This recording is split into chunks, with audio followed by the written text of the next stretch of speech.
Assalamualaikum, hello everyone. For today's video ay tuturuan ko kayo kung paano gumawa ng salik or salik in Arabic recipe. Ang salik ay isang tradisyon na pagkain ng mga Arabo na gustong-gusto ng mga bata at gusto-gusto din nilang i-prepare sa kanilang occasion. So samahan niyo ako sa aking video hanggang sa dulo.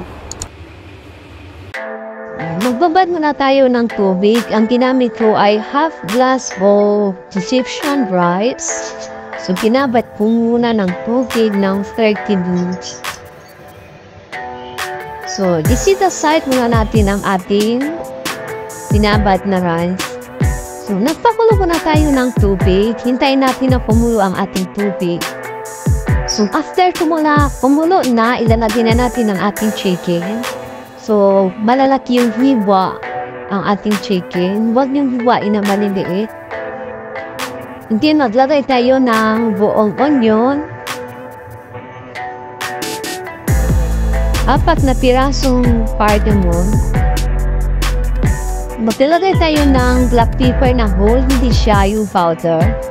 Tapos, maglalagay tayo ng salt. Nilagay tayo ng Maggi at takpan na nahuli ng ating chicken. Check natin ang ating chicken.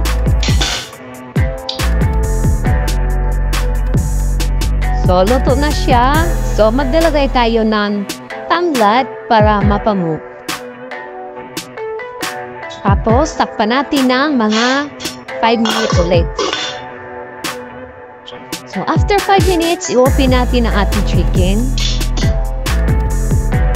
So, tanggalin na natin ang ating chicken sa ating kaldero. Lagay natin sa plate.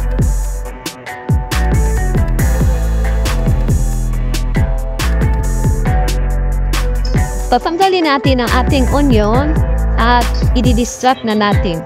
Itatap na natin pati ang ating mga cardamom o black pepper na whole. Tatanggalin natin sa ating chicken broth.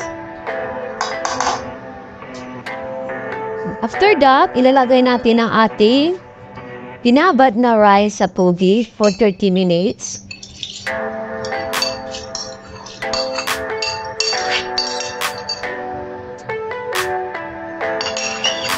And then, haluin natin.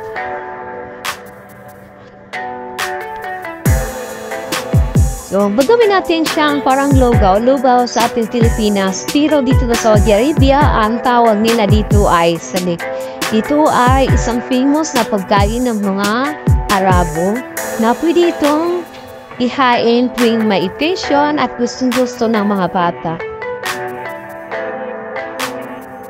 And then, takpan natin. Maglalagay tayo ng saffron. Ito yung coloring. Nilalagay dito sa biryani. Mag-add tayo ng salt. So, mag-extract tayo ng 1/2 na lemon. 1 teaspoon of olive oil. And then, mix natin.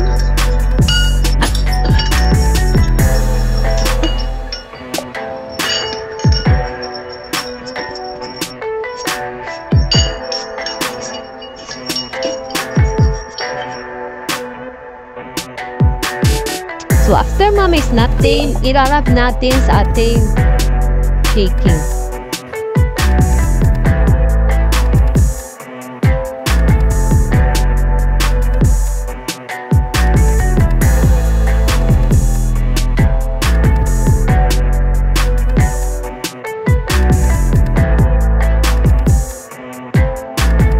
Diba ang ganda ng kulay? So, after natin i-rub ng saffron ng ating chicken ay ilalagay natin sa ating oven. Lagay tayo ng konting oil. Tapos, i-brush natin para hindi masunog ang ating chicken.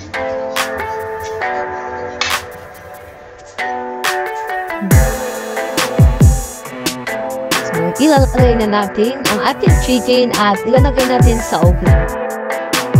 ating lugaw. Kailangan haluin natin ng time from time para hindi siya magdikit sa ating kaldero at the same time hindi siya masunog. So since na medyo nag-dry na siya, magdalagay tayo ng konting tubig kasi kailangan natin na very smooth ang ating salik, hindi pa siya luto. So mag-add tayo ng water. So, takpan natin ulit. Check natin ang ating salik. So, haluin natin.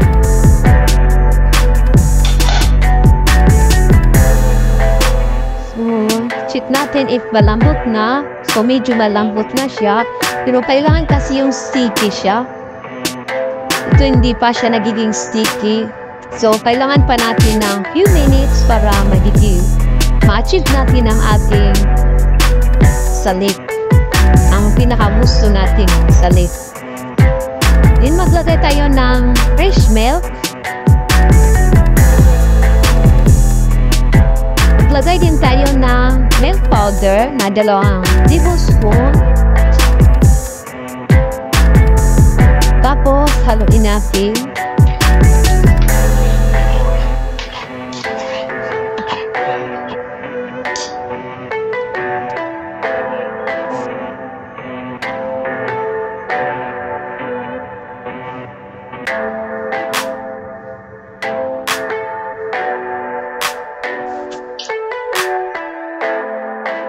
Maglagay tayo ng butter.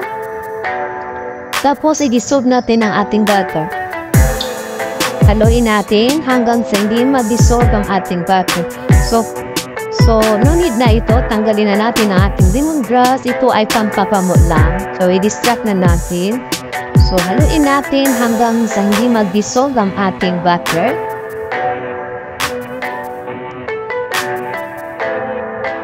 So, napakasarap ito guys sa inyong gumawa din sa inyong amo. Yung nagtatrabaho sa bahay na tagaluto ng kanyang amo, i-recommend ko ito na napakasarap gawin nyo ito sa inyong amo. Sigurado magugustuhan niya ito.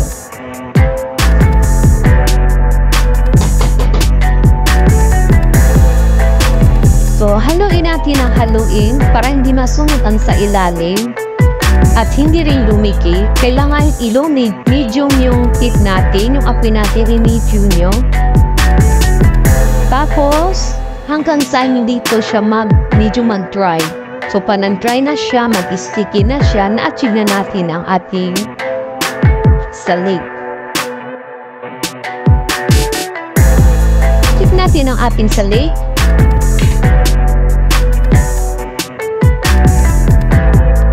Again, haluin natin. So, kailangan guys, haluin natin ang halo para hindi siya dikit sa ilalim at hindi siya masunog. So, ito na yung consistency na gusto natin i-achieve. Ito na siya guys. Perfect ang ating salik. Ito na siya. Medium weight of gas. Sticky. So, ito na siya guys. Tapos na. So, isi-serve na natin sa ating plate.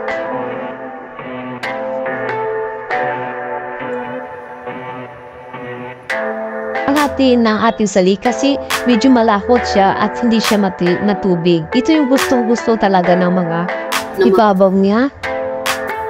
Ganyan siya. So, ganyan lang. So, isi-serve na natin sa ating mga amo ko sa inyong